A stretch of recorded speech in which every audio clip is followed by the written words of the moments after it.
Hi Betty, this is Ellen, and I will be correcting this set of essays for you today. Great to see that you've begun the course and you've started writing your essays. So let's see what you did here. The topic is schools and if they should be more entertaining. Let's see what you did. There are people who believe that education should be more recreational, while others feel that schools should only teach vital subjects. I agree that schools should adopt more entertaining curriculum, as it will boost critical thinking of pupils and it will help to improve overall academic achievements. However, others think that children should be prepared for the future by learning only science subjects. Okay, so let's talk about this. I thought all of this was fine, and then I liked this too, but I definitely don't feel like this last sentence was necessary. So let's talk about what a good introduction should consist of. It should basically have a sentence or two sentences that rephrase the topic. Okay, so it kind of reintroduces it with different words, with different word order, and so forth. And then a good introduction should have a position statement. The position statement is a sentence that essentially answers whatever command or question the essay has. Here, it's asking you very directly, which do you agree with? So that's what you have to respond to in your position statement. And you did that. I agree that schools should adopt here you wanted an a more entertaining curriculum. And so since that's the case, I don't see the reason for including this. All right. You already covered the fact that there's this controversy, this debate going on. You said where you stand on this debate. And so I didn't see any reason to include this last sentence. Let's continue. Teaching at schools it's one thing, teaching at schools, okay? Even though you've got that plural at the end of schools, it's still a singular subject, teaching at schools. So it has to be more entertaining because it will develop critical thinking of children and can increase overall scores in academic accomplishments. Art can boost critical thinking skills of young learners and help them up to observe the world through it. Subjects like PE, music, drama, visual arts can improve. Okay, here you wanted an and. Can improve in academic success of young learners when they are integrated with disciplined subjects, as lessons are more engaging when they are combined. For example, as per the art journal called Americans for the Arts, as per the art journal called American for the Arts, young people who participate regularly in the arts are 4 times more likely to be recognized for academic achievements, to participate in math and science fairs, or win an award for writing an essay or poem than children who do not participate. Therefore, entertaining subjects are more important in order to shape a successful future leader.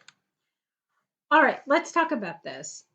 You decided to focus here on the importance of the arts and art education in the school.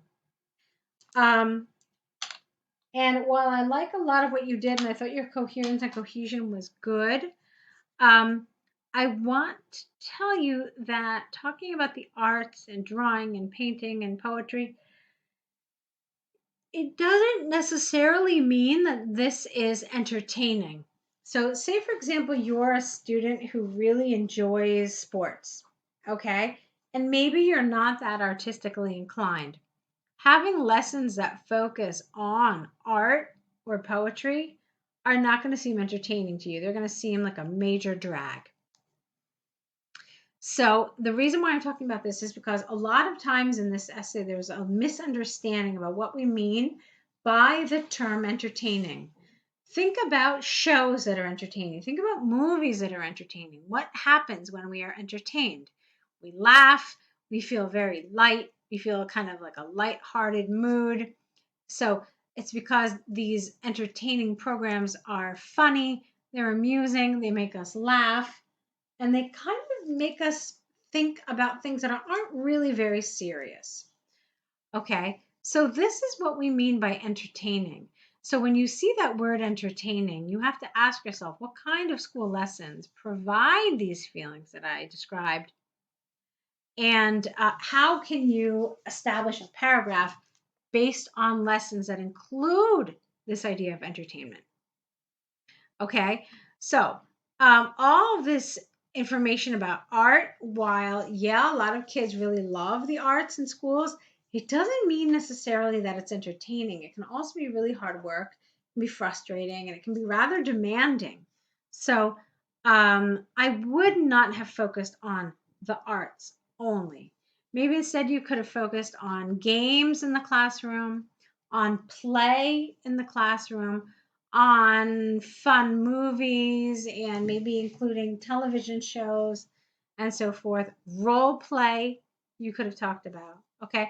These are things that might be deemed entertaining. All right, let's continue.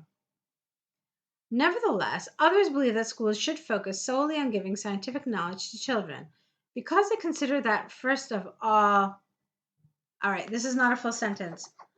This is because they consider that, first of all, pupils have to learn vital skills like counting, writing, reading, and observing in order to be prepared for adulthood. For example, a recent UN report about education has stated that schools should focus more on science subjects as pupils' knowledge level on math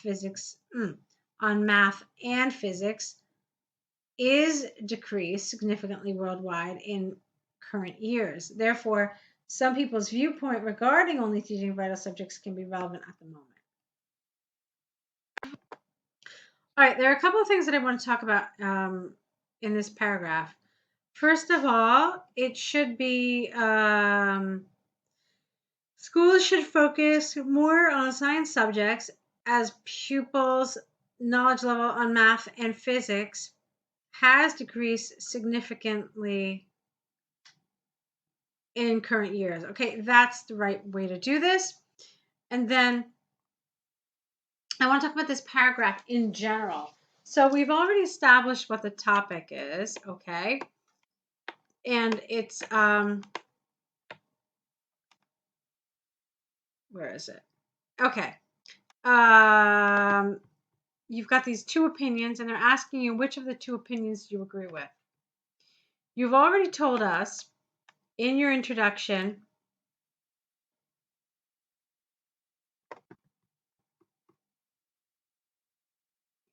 that children should have a more entertaining curriculum. Okay? Now, here you wrote this, and we already determined that you should not include it. Reading now your body paragraphs, you may have wanted to change this sentence to say the following. You may have wanted to say, however, there is some validity to thinking that children should only be prepared for the future, should be prepared for the future by learning only science subjects. Or, however, it is reasonable that children should be prepared for the future by learning only science subjects, because what we're interested in here is your opinion, not what other people think, but what you think. How do we know this? Because it says, which do you agree with? So mentioning what other people think, other than that one area in your introduction where you say, some people think this, but others people think this, it's irrelevant, okay? So you have several choices to make here. The first choice is to present your position as your position, your opinion only, and not the opinion of someone else. So you should have made this change here. However, it is true that children should be prepared, etc. That makes it your opinion.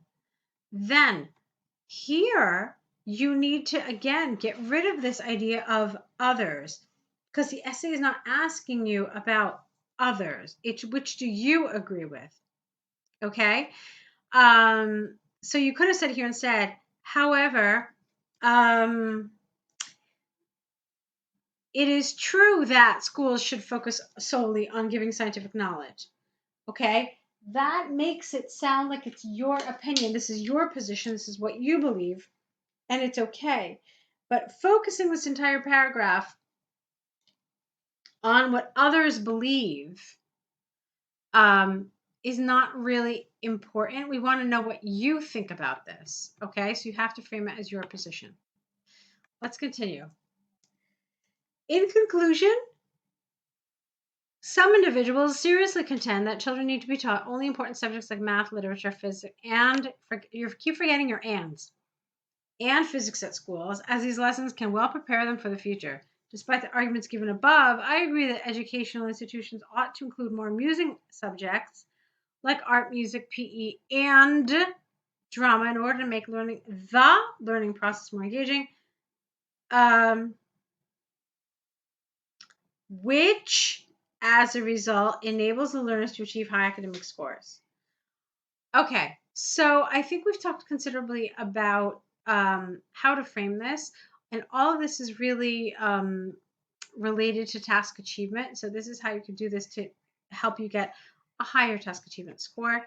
So there are definitely some nice elements here. You've done a good job overall, but there are certain mistakes and certain errors in this essay that would keep you from getting a higher score. Okay, so those are things that I want you to think about, and let's go to your second essay. All right, let's take a look at this now about enjoyable activity with a child. Let's see what you said. Teaching creativity and other cognitive skills through fun activities can be much entertaining way of learning for a child comparing to reading. Grammatically, this sentence has a problem. Let's try it again. Can be a very entertaining way of learning for children compared to reading.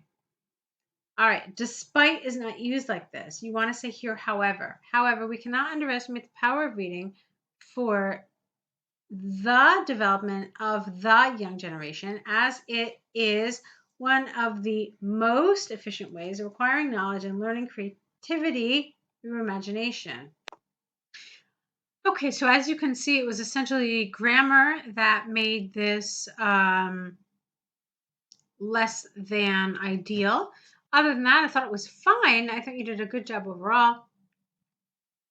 But you have to be careful with some of these errors here, okay? Because they were fairly consistent in this introduction, and you want to avoid that. Your introduction is a place where the examiner gets his or her first impression of your writing. You want it to be a strong one. Let's keep going. Playing amusing games with a child can develop creativity and social skills because it's interesting and physical interaction is involved. Through social interaction, a child learns how to express himself in many ways. He learns how to build trust and cooperate with other people, as well as how to establish relationships effectively. All right, look at this sentence. Take a look at this. This sentence begins at the very beginning and goes all the way here. So it's really too long. Basically, I want you to keep as a rule of thumb that anytime a sentence kind of makes its way to the third line, you've probably written too much in one sentence. So you want to break it up into two smaller sentences, or rephrase it in some way so it's not so long. When it's long like this, two things happen. One of the things that happens is that it's very easy to make a mistake. The second thing that happens is that it's hard to kind of follow. You kind of forget what the sentence is about. And so you definitely want to avoid this kind of sentence. But let's look at it again. Playing amusing games with a child can develop creativity and social skills because it's interesting and physical interaction is involved. Full stop. Through social interaction, a child learns how to express himself in many ways. You can put a semicolon here. He learns how to build trust and cooperate with other people, as well as how to establish relationships effectively. Okay. Then, for example, recent studies have shown that children are able to develop communication skills through interactive activities far more effectively than any other method. Therefore, entertaining games is an amazing way of improving creative thinking and sociability in children. Okay, so I'm finding that you're making a lot of errors with articles. You're not using a and the where you need them. So that's something I want you to definitely be on the lookout for make sure that you're using them. Other than that, in that sentence that we broke up, I think this was fine. When you break it up, it makes a lot more sense and it reads a lot more easily. So let's take a look at the rest of this.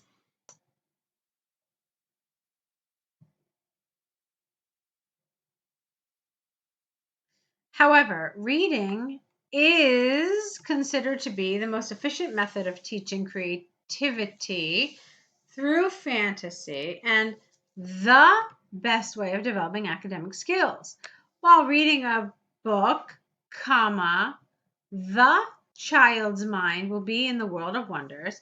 He improves his creative thinking through imagining characters and through pictures in his mind.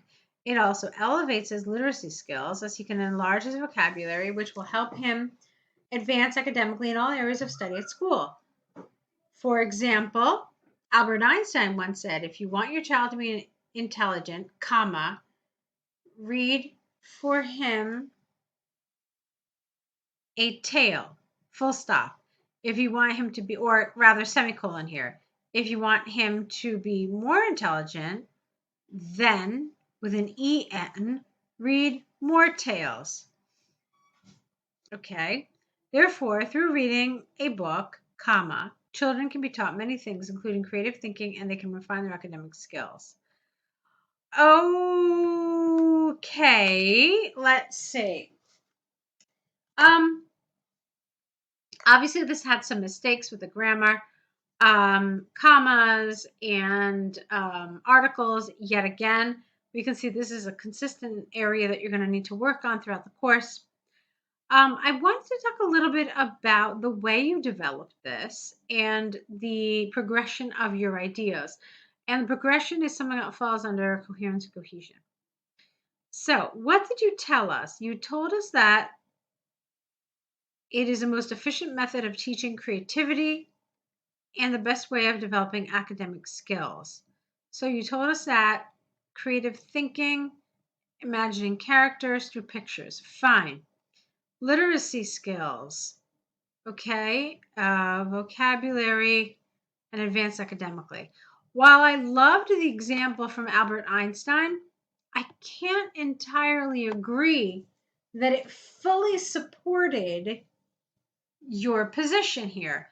Okay, you talked about academic skills, you talked about literacy skills, and the enlargement of one's vocabulary. Now, this thing about Albert Einstein didn't really support this. Instead, you could have said something else like a study by the New York District of Education said that children who read stories with their parents scored 40% higher on vocabulary and grammar tests as elementary school students than their peers who were not read to. So that would be something that talks about academic skills and literacy skills. Okay. Right. And then academic skills. So all this is good, but I guess in the end, it was this thing about Albert Einstein that I didn't really feel was particularly relevant. Okay. So in conclusion, I strongly disagree with the statement that a child can learn creativity and develop other skills through fun with a U activities better than reading a book. While reading, comma, a child can improve creative skills by imagining characters, and it has a positive effect on a child's academic skills. Entertaining activities might be useful for teaching certain skills, but it cannot be as fundamental for a child's development as reading. Okay, so I like a lot of this, Betty. I thought you've done a good job in general, but really you've got to work on some of those articles. When we use articles, when we don't use articles, there are tons of rules about this. So I want you to kind of familiarize yourself with them and make some changes in your next set of essays. Okay. So what's next? Correct these essays, return them back to us corrected. Create an error correction list where you write down all the mistakes that were made and then the correct version next to those. And then, of course, a new set of essays. Okay. while I thought you did a good job overall in terms of task achievement and so forth, your vocabulary was fine. For me, the biggest error was with grammar. Um, the grammar mistakes were consistent enough that I think it would keep you from getting one of those higher band scores. I'd probably put you somewhere in the middle. Unfortunately, a lot of times what mistakes with grammar do is they kind of pull down other scores as well. So I want you to work on this so that we can help you get a higher score in all 4 criteria of the writing test. Okay. So let's meet back here with that next set, and I'm looking forward to it. Good luck.